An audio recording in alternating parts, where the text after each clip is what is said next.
CM Pushkar Singh Dhami ने high school और intermediate के टॉपर छात्र छात्राओं को भारत दर्शन शैक्षणिक भ्रमण के संबंध में आयोजित कार्यक्रम में हिस्सा लिया।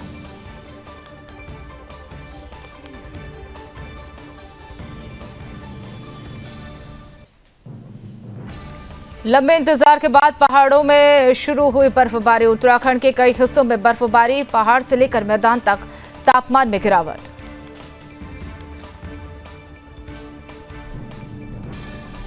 उत्तराखंड में पूरे साल चारधाम यात्रा के संचालन पर बोले कैबिनेट मंत्री प्रेमचंद अग्रवाल। कहा, शीतकाल चारधाम यात्रा से लेकर सभी लोग उत्साहित हैं। सरकार की ओर से सभी तरह के सकारात्मक पहल और प्रयास किए जा रहे हैं। आगामी निकाय चुनाव की आहट के साथ ही मजबूत दावेदारों की अब खोजबीन में जुटी कांग्रेस। पौड़ी में पार्टी कार्यकर्ताओं ने बैठक की।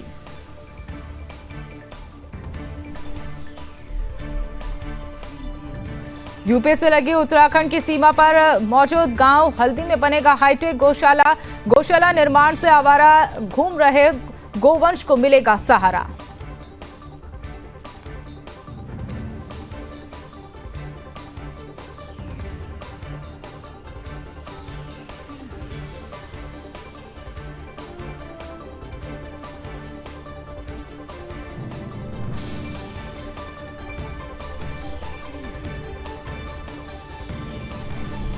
बागेश्वर से सामने आई पुलिस की बड़ी नाकामी। हत्या जैसे गंभीर मामलों को लेकर सुलझाने में नाकाम साबित हो रही हल्द्वानी पुलिस।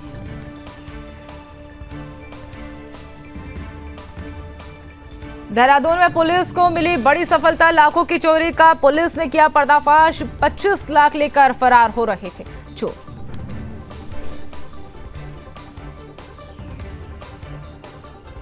विकासनगर में पुलिस को मिली बड़ी सफलता। ग्रीन हर्बल फूड फैक्ट्री पर छापेमारी कर नारकोटिक्स दवाइयां बनाने का पर्दाफाश किया।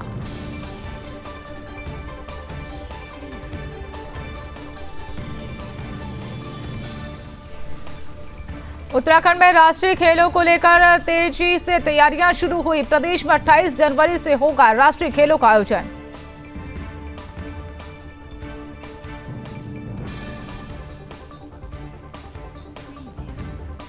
उत्तराखंड में बारिश और बर्फबारी का जल्द होगा इंतजार खत्म। मौसम विभाग ने आज और 9 दिसंबर को प्रदेश भर में हल्की बारिश और 2500 मीटर के ऊंचाई वाले इलाके में बर्फबारी की जताई संभावना।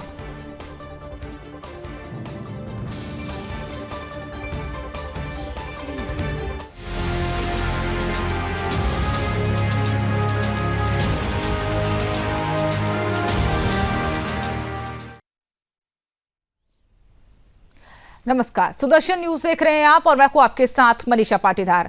आप देख रहे हैं अपना उत्तराखंड और शुरुआत करेंगे तमाम खबरों के साथ। मुख्यमंत्री पुष्कर सिंह धामी ने आज देहरादून के ननूरखेड़ा में विकास खंडवार हाई स्कूल और इंटरमीडिएट के टॉपर्स से छात्र छात्राओं को भारत दर्शन और शैक्षिक भ्रमण के संबंध में आयोजित कार्यक्रम में भाग लिया, जिसमें उन्होंने क्या कुछ कहा आपको सुनवाते हैं। तो आपके चेहरों को देखकर मैं देख रहा हूं, मुझे साफ पता चल रहा है कि आप लोग भारत भ्रमण को लेकर बहुत उत्साहित हैं। उत्साहित हैं ना? तो इतनी कम आवाज क्यों आ रही है? जोर से बोलिए। क्यों, तैयार है ना आप लोग? जोर से बोलिए कि हम लोग भारत भ्रमण के लिए तैयार हैं। भारत भ्रमण के लिए तैयार है ना? चलिए, बहुत अच्छा। तो आज से शुरू होने वाला ये भ्रमण हमारा उत्तराखंड की शिक्षा व्यवस्था में एक नया और अध्याय जोड़ने जा रहा है। और सच में जैसा हमारे विद्यालय शिक्षा सचिव ने शुरुआत में कहा, मैं भी उस बात को आपके स्मरण में लाना चाहता हूं कि आप सब लोग हमारे राज्य के शिक्षा के क्षेत्र में, जानकारी के क्षेत्र में, हमारे यहाँ की बोली भाषा के क्षेत्र में, हमारे यहाँ की संस्कृति के बारे में, हमारे राज्य के जो हमारे देव स्थान हैं, हमारे चार धाम हैं, अन्य हमारे स्थान हैं, हमारे यहाँ की पवित्र नदियां हैं, उन सबको भी आत्मसात करते हुए आप पूरे देश के अंदर जहां जाएंगे एक ब्रांड एम्बेसडर के रूप में भी आप सब काम करेंगे। इसलिए आप सबकी जानकारी में होना चाहिए कि हमारे राज्य के अंदर कौन कौन से स्थान हैं। थोड़ी जानकारी अगर हमारे पास कम है, या जैसा मैं बोल रहा हूं या रमन जी ने जो बोल रहा है या शिक्षा मंत्री जी ने बोला है, वो बातें अगर हमारे ध्यान में नहीं है तो हमको थोड़ा आपस में उसका भी ध्यान करना चाहिए। हमारे पास सबके पास फोन होंगे, फोनों से भी हम जानकारियां लें, क्योंकि लोग आपसे पूछेंगे जरूर कि आप उत्तराखंड के कौन से स्थान से आए हैं, उत्तराखंड में कौन कौन से स्थान डेस्टिनेशन है, कौन कौन से हमारे देव स्थान हैं, हमारे यहाँ की क्या विशेषताएं हैं, आजकल उत्तराखंड का मौसम कैसा होता है। जिस समय सर्दियां होती हैं तो वहां हिमपात होता है, हिमपात के समय में सूर्य के दर्शन होते हैं कि नहीं होते हैं। और कल ही आप सबकी जानकारी के लिए कि कल से हमने राज्य में एक शैक्षिक भ्रमण की तरह ही शीतकालीन यात्रा का भी प्रारंभ किया है। अब मेरे एक मित्र मुझे कह रहे थे कि ये बहुत अच्छा काम है, कल रात को मुझे फोन कर रहे थे कि बहुत अच्छा काम है। और लोग चूंकि इस समय जहां आप लोग जाएंगे, अभी राजस्थान जाएंगे, हरियाणा जाएंगे, आप दिल्ली जाएंगे, तो आपको थोड़ा परिवर्तन दिखाई देगा कि जहां आप रहते हैं वो देवभूमि है। और देवभूमि की अपनी विशेषता क्या है, जहां अनेक स्थानों पर आज भगवान सूर्यदेव महीने महीने भर तक दर्शन नहीं देते और हमको रोज दर्शन देते हैं। हम यही दिल्ली में जाते हैं, एनसीआर में, तो कितने लोगों को, कल आदमी सविता कपूर जी मेरे पास आई थी, हालांकि ये तो शादियों में, बारातों में, रात में इनके पाला पड़ गया होगा, ठंड में घूम रही होंगी, तो इनको सर्दी लग गई थी, खांस रही थी। तो मैंने अचानक इनसे पूछा, कहीं आप दिल्ली तो नहीं गई थी? क्योंकि जो लोग भी हमारे यहां से जाते हैं, आप लोगों को पता है ना, वहां का जो प्रदूषण है बहुत ज्यादा है। EQI, एयर क्वालिटी इंडेक्स, वो बहुत ज्यादा बताता है। और वहीं हम उत्तराखंड आ जाते हैं तो बिल्कुल हमारा 50, 60, 40, 30 इस प्रकार का होता है। और मैं कल तो जहां ऊखीमठ को रात्रि को मैं रुका था सारी गांव में, वहां का तो पता ही नहीं लग रहा था, इंडेक्स बिल्कुल 0 के आसपास घूम रहा था। तो ये सब हमारी विशेषताएं हैं। और क्या है, जैसे अब ओंकारेश्वर भगवान का मंदिर है ऊखीमठ में, तो बहुत सारे लोग, उनकी जानकारी में नहीं होगा कि जब भगवान जो है कपाट खुलते हैं बाबा केदार, तो 6 महीने वहां रहते हैं। कहां? जहां उनका स्थल है, जहां मंदाकिनी है, जहां सरस्वती है, जहां हिमालय है। और जब कपाट बंद हो जाते हैं 6 महीने के लिए, तो 6 महीने भगवान का निवास स्थल कहां हो जाता है? ऊखीमठ में, ओंकारेश्वर मंदिर में। यानी कि अब जो लोग भगवान के दर्शन करना चाहते हैं, पुण्य प्राप्त करना चाहते हैं, भगवान का आशीर्वाद लेना चाहते हैं, तो कपाट बंद हो गए हैं, लेकिन कपाट बंद होने के बाद भी भगवान विराजमान है। शीतकालीन गद्दी है, उस गद्दी के दर्शन करेंगे। तो कोई मैं धर्म के विषय में बोलने वाला नहीं हूं, लेकिन मैं इतना बता सकता हूं कि भगवान का दर्शन करने से वही पुण्य फल उनको जो वहां प्राप्त होता था, यहां भी प्राप्त होगा। तो हमने कहा कि भाई आइए आप, हमारे यहाँ बहुत सारे डेस्टिनेशन है, बहुत सारे स्थान हैं। जैसे हमारा जोशीमठ है, भगवान बद्रीनाथ जी वहां जाते हैं, नरसिंह भगवान वहां विराजमान है। ऐसे ही हमारे गंगोत्री, यमुनोत्री, खरसाली, अनेक स्थान ऐसे हैं। पैठानी में हमारे क्या राहु का स्थान, राहु देवता का जो है क्या मंदिर है, राहु मंदिर है एकमात्र। अल्मोड़ा में हमारे सूर्य भगवान का मंदिर है, कटारमल, अनेक स्थान हैं। और उन सब के बारे में आप मतलब और लोगों को सबसे तो सबको जानकारी होनी चाहिए। लेकिन ये जो हमारे 190 छात्र एवं छात्राओं का चयन हुआ है, और आप सब मेधावी हैं, आपको इस दल में सम्मिलित होने का अवसर इसलिए मिल रहा है कि आपने अपनी मेधा का प्रसन्न किया है, आपने उत्कृष्टता प्राप्त की है। इसके लिए उत्कृष्टता के नाते पूरा उत्तराखंड का एक एक स्थान, एक एक विशिष्टताएं, एक एक देव स्थान, एक एक डेस्टिनेशन, हमारी प्रमुख नदियां, हमारे प्रमुख हिम शिखर, हमारे वन, ये सारे आपके ध्यान में होने चाहिए। और ये आपके लिए ऐसा होना चाहिए जैसे कि रटा हुआ है, कोई कुछ पूछे, यहां से निकला, वहां से निकला, यहां से निकला, यहां से निकला, आपने ऐसे बता दिया जैसे कि आपके ध्यान में ही ये चल रहा हो। मतलब ध्यान और भी करिए, ये नहीं कि यहीं रुकना है, लेकिन इसको करना है। ठीक है, करेंगे ना? चलिए, बहुत अच्छा। क्योंकि ये शैक्षिक भ्रमण कार्यक्रम आप सबकी सोच को नए आयाम देने के साथ ही आपके व्यक्तित्व के विकास में भी बहुत सहायक सिद्ध होगा। देखिए, घूमने फिरने से, जाने से, विवेकानंद जी जब शिकागो सम्मेलन में, चंद्रशेखर जी आप तो जानते हैं, जब वो शिकागो सम्मेलन में गए थे, आप सबको पता है ना, स्वामी विवेकानंद जी ने एक तपस्वी के रूप में, भारत के एक सन्यासी के रूप में शिकागो के सम्मेलन में, धर्म सभा में भाग लिया था। और वो इतना कैसे बोल पाए? उन्होंने केवल पढ़ाई लिखाई करी, इसी से नहीं हुआ। वो इतने विद्वान, उनके मुंह से निकली हुई सरस्वती का वास उनकी जीवा पर इस प्रकार से प्रस्तुतित हुआ कि उनके हर शब्द को बिल्कुल पिन ड्रॉप साइलेंस होकर पूरी धर्म सभा ने सुना। ये उनको प्राप्त हुआ भ्रमण करने से। उन्होंने दीन दुखियों के बीच में, नर नारायण की सेवा के रूप में, जो लोग बिल्कुल दरिद्र थे, जो कई प्रकार की बीमारियों से ग्रसित थे, उनके बीच में जाकर उनकी सेवा करके, उन सबसे आत्मीयता करके पूरे देश का जब उन्होंने भ्रमण किया, तो उनके मुख से तब वो शब्द निकले। यानी कि मेरा कहने का अर्थ है कि आप सब भी जो भ्रमण करेंगे, अभी जितना अवसर मिला है, अभी एक अवसर हम सरकार की तरफ से हो रहा है, ये आप लोगों के व्यक्तित्व विकास के लिए, इस प्रकार के भ्रमण आपके व्यक्तित्व को विकास करने के साथ साथ आपके नियमित कार्यक्रमों में आ जाएंगे। तो आप सबका भी इसी प्रकार से व्यक्तित्व का विकास हो जाएगा। हम जितना देखेंगे, हमारा उतना एक्सपोजर बढ़ेगा। इसलिए हम लोगों ने कार्यक्रम रखा है। और इस बार ये पहली बार हम कर रहे हैं। आगे के आप लोगों की सफलता, आप लोगों के व्यक्तित्व विकास, आप लोगों से इसके बाद इसके अनुभव, मैं चाहूंगा कि हमारा शिक्षा विभाग आप सबके अनुभव भी ले।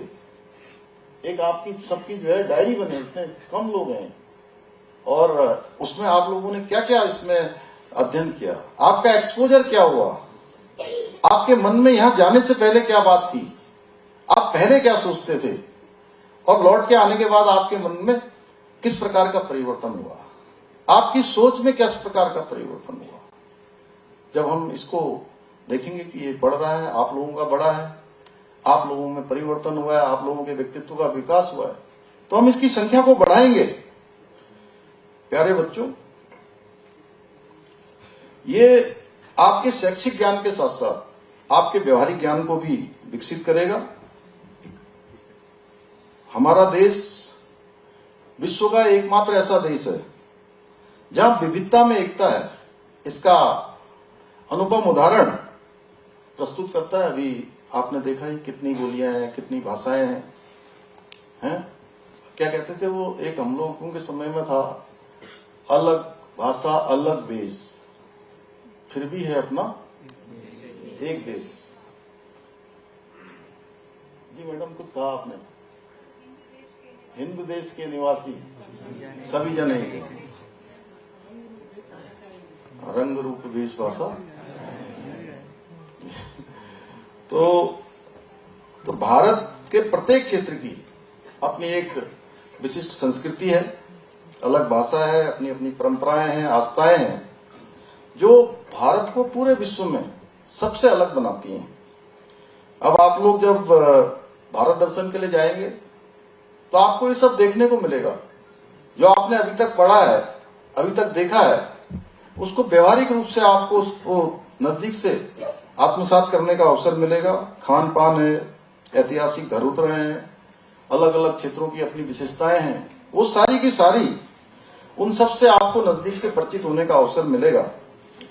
ये शैक्षिक भ्रमण कार्यक्रम आप में भारतीयता के गौरव और इतिहास की जो हमारी एक ऐतिहासिक हमारी पहचान है, उस पहचान को भी विकसित करने का काम करेगा, उसको आगे बढ़ाएगा।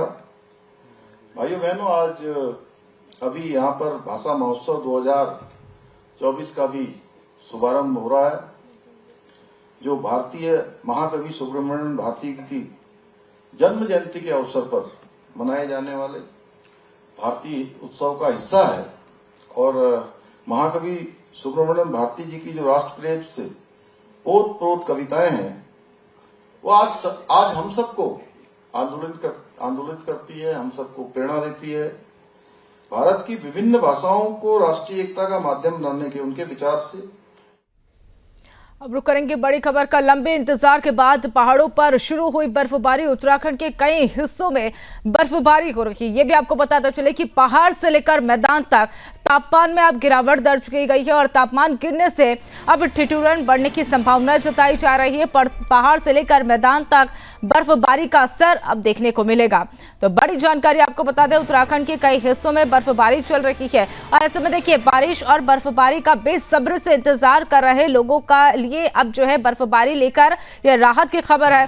दोपहर के बाद अचानक बदलते मौसम के मिजाज के साथ साथ चारों धामों में समेत उत्तराखंड के कई हिस्सों में अब सीजन की पहली बर्फबारी हुई है।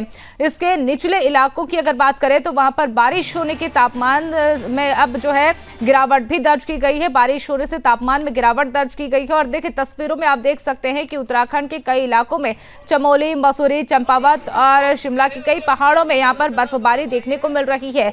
जहां पर बर्फबारी होने से पर्यटकों के चेहरे भी खिल गए हैं, तो वहीं स्थानीय लोगों को ठंड से बचने के लिए अलाव का सहारा लेना पड़ रहा है।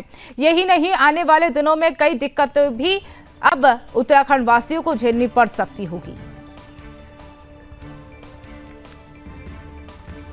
तो देखिए अब आपको चार तस्वीरें दिखाते हैं, जहां पर पहली तस्वीर चमोली की है और चादर की तरह बर्फ यहां पर जमता हुआ नजर आया। दूसरी तस्वीर मसूरी की है, जो कि अब यहां पर पर्यटकों के चेहरे खिलते हुए नजर आए और सैलानियों का सैलाब यहां पर बढ़ रहा है। ऐसे में तीसरी तस्वीर की अगर बात करें तो चंपावत की है, जो कि लगातार अब वहां पर बर्फबारी हो रही है और इसी के साथ कहीं पर बूंदाबांदी या बारिश का दौर भी देखने को मिल रहा है।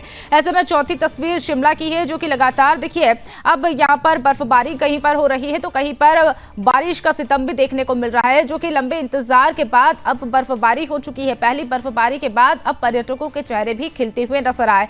पहाड़ से लेकर मैदान तक अब तापमान में गिरावट दर्ज की जा रही है और ऐसे में अब सैलानियों का रुख उत्तराखंड की तरफ ज्यादा भी देखने को मिलेगा। और ऐसे में यह भी आपको बताते चले कि अब पर्यटकों की जब संख्या में इजाफा होगा तो व्यापारियों के चेहरे भी खिलते हुए नजर आएंगे। यानी कि अब कई हिस्सों में बर्फबारी हो रही है तो कई हिस्सों में बारिश का दौर भी देखने को मिल रहा है, लेकिन ऐसे में अब तापमान में भी गिरावट दर्ज की जा रही है। तापमान गिरने से अब ठिठुरन की संभावनाएं भी लगातार बढ़ रही है और ऐसे में देखिए ये भी आपको बताते चले कि लंबे इंतजार के बाद पहाड़ों में बर्फबारी हुई है। पहली बर्फबारी देखने के बाद पर्यटकों के चेहरे पर खुशी की लहर देखने को मिली। ऐसे में देखिए अब कहीं पर बर्फबारी हो रही है तो कहीं पर बारिश का सितम भी देखने को मिल रहा है। ऐसे में अब उत्तराखंड वासियों को कई परेशानियों का सामना भी करना पड़ सकता है और अब लगातार जो लंबा इंतजार किया जा रहा था पर्यटकों के द्वारा, वो इंतजार खत्म हो चुका है, क्योंकि पहली बर्फबारी उत्तराखंड में हो चुकी है और कई हिस्सों में बर्फबारी के साथ साथ बारिश भी देखने को मिल रही है। कहीं मैदानी इलाके में बर्फबारी हुई है, तो अगर अब पहाड़ी इलाकों में बर्फबारी हुई है तो मैदानी इलाके में बारिश का सितम लगातार यहाँ पर देखने को मिल रहा है। और देखिए चार तस्वीरें हम आपके साथ लगातार साझा कर रहे हैं, जहां पर कहीं पर बर्फबारी हो रही है तो कहीं पर बारिश भी हो रही है।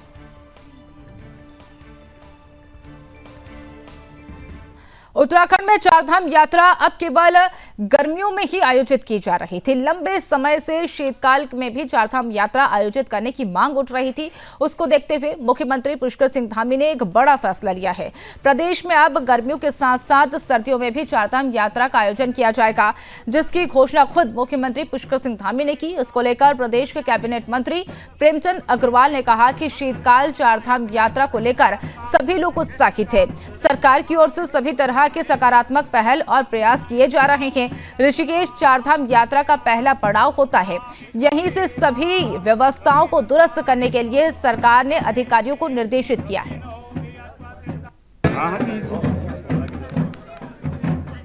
मैं मुख्यमंत्री जी का बहुत अभिनंदन कर रहा हूँ, आभार व्यक्त कर रहा हूँ।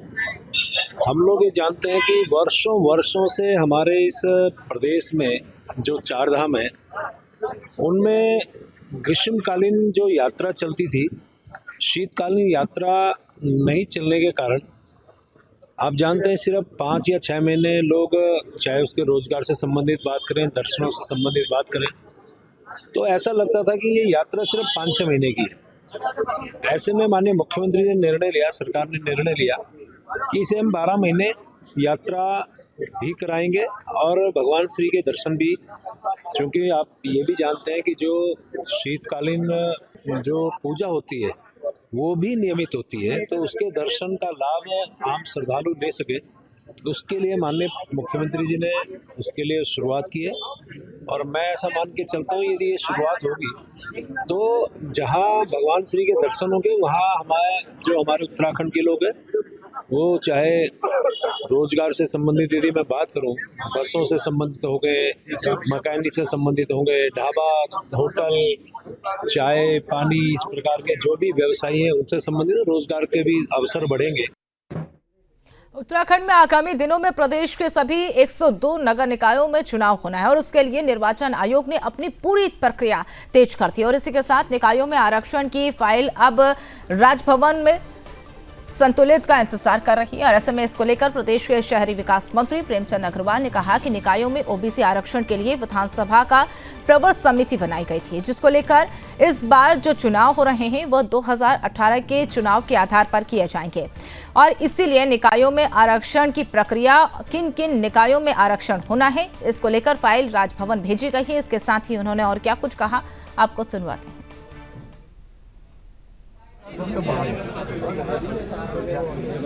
आरक्षण को लेकर कोई समिति नहीं बनी है।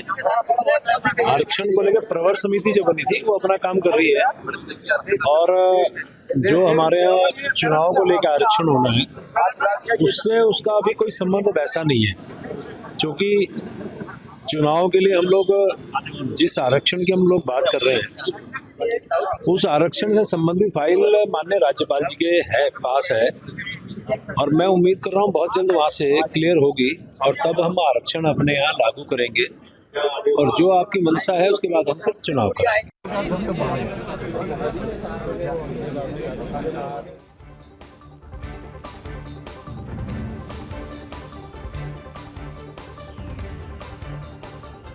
उत्तराखंड में फरवरी मार्च में ओली विंटर गेम्स को लेकर सभी तैयारियां चाक चौबंद कर ली गई है और इसको लेकर प्रदेश के खेल निदेशक प्रसाद आर्य ने कहा कि हर बार की तरह विंटर गेम्स को लेकर तैयारियां जारी है। विंटर गेम्स के लिए पर्याप्त बर्फबारी की जरूरत होती है और ऐसे में इसके लिए जैसे ही पर्याप्त समय देखने को मिलेगा इसका आयोजन किया जाएगा। ओली में आयोजित होने वाले विंटर गेम्स के लिए इंडियन ओलंपिक एसोसिएशन ने एड हॉक कमेटी की होस्टिंग कर दी है और इसको देखते हुए ओली में मौजूद सभी संसाधनों को लेकर तैयारियां की जा रही है। विंटर गेम्स उत्तराखंड में स्पेसिफिक है, हम लोग औली में पहले से करते रहे हैं, अब भी करेंगे। हाँ, उसमें ये जरूर रहता है कि बर्फ का जो क्वांटिटी है उसके ऊपर वो डिपेंड करता है। बहुत कम क्वांटिटी में नेशनल गेम्स या उस तरह का गेम जो बर्फ पे खेले जाते हैं वो संभव नहीं हो पाते हैं। तो वो हमारा अपनी तैयारियां, क्योंकि हम लोग पहले से इसको करा रहे हैं यूटीडीबी के सहयोग से, आईटीबीपी के सहयोग से और हमारा अपना जीएमवीएन का जो हमारी टीम है, तो उसके लिए हम रेडी हैं। तो फरवरी मार्च में जब भी इसका टाइम बर्फ का मिलता है और जब इसका अप्रूवल हो जाता है कि हाँ the place is ready for games, तो उसी समय फिर इसका हम लोग आयोजन पूर्व की भांति कराएंगे। चलिए आगे बढ़ेंगे। उत्तराखंड में सर्दी की चपेट में आकर मौसम ने अब अपना मिजाज बदल दिया है। कोहरे ने सड़कों पर अपनी पूरी तरह से मौजूदगी दर्ज करवा ली है, लेकिन उत्तराखंड की सड़क सुरक्षा के लिए जरूरी उपायों में से एक फोक लाइट्स अब भी रामनगर डिपो की बसों में पूरी तरह से लागू नहीं हो पाई है। सड़क दुर्घटनाओं को कम करने के लिए यह लाइट्स बेहद जरूरी है, लेकिन अधिकारियों की लापरवाही के चलते मुसाफिरों के लिए सर्दी के इस मौसम में सफर करना मौत का सफर जैसा साबित हो रहा है। दरअसल सर्दियों के मौसम में कोहरे के चलते उत्तराखंड की सड़कों पर विजिबिलिटी बेहद कम हो जाती है और ऐसे में रोडवेज बसों में फॉग लाइट्स का होना जरूरी है, ड्राइवरों को सही रास्ता दिख सके। लेकिन रामनगर डिपो की बसों में स्थित यह अलग है और कई बसों में फॉग लाइट्स तो लगी है लेकिन जल नहीं पाती है, जो कि बड़ी गैर जिम्मेदारी का परिचय दर्शाती है। वहीं अधिकारी दुरुस्त करवाते हुए बता रहे हैं कि दावा उनके द्वारा किया जा रहा है, लेकिन जल्द ही सभी बसों में फॉग लाइट्स लगाई जाए। लेकिन सवाल अब ये उठता है कि क्या यह बदलाव कब होगा। भाई साहब हेलो। अच्छा, इसके लिए फॉग लाइट गाड़ी में फॉग लाइट होती है। हमारे वहाँ फॉग लाइट लगी है गाड़ी में। जिन गाड़ी में फॉग लाइट नहीं है उनको दुरुस्त करते हैं। हम जल्दी ही उनको ठीक ठाक करा करके फॉग लाइट लगा करके रोड पे भेजेंगे। मुरादाबाद होते हैं।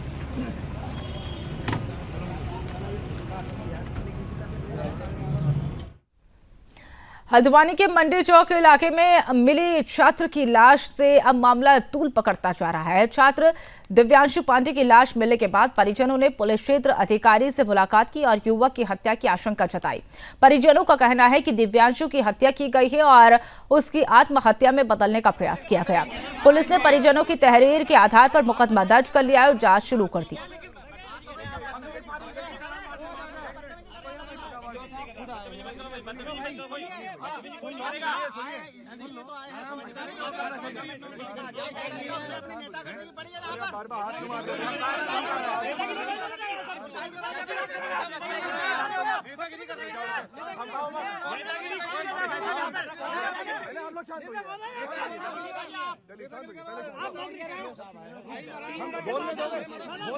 सूचना मिली थी कि एक युवक द्वारा मतलब फांसी से लटकने की सूचना आई थी और हल्दू चौड़ निवासी युवक है जो एक निजी संस्थान में पढ़ते हैं। तो इसमें अभी जो बॉडी है, जो शव है, वो पोस्टमार्टम के लिए गया है। अभी मेडिकल बोर्ड के माध्यम से पोस्टमार्टम करवाया जा रहा है वीडियोग्राफी के थ्रू, और जो अन्य कार्रवाई हैं वो भी करवाई जा रही हैं। अभी तहरीर जैसे ही आती है तो मुकदमा पंजीकृत किया जाएगा।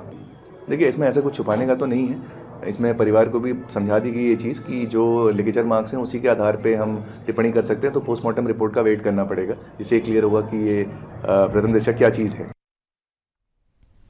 फिलहाल अपना उत्तराखंड में मेरे साथ इतना ही। आप देखते रहिए सुदर्शन न्यूज़। नमस्कार।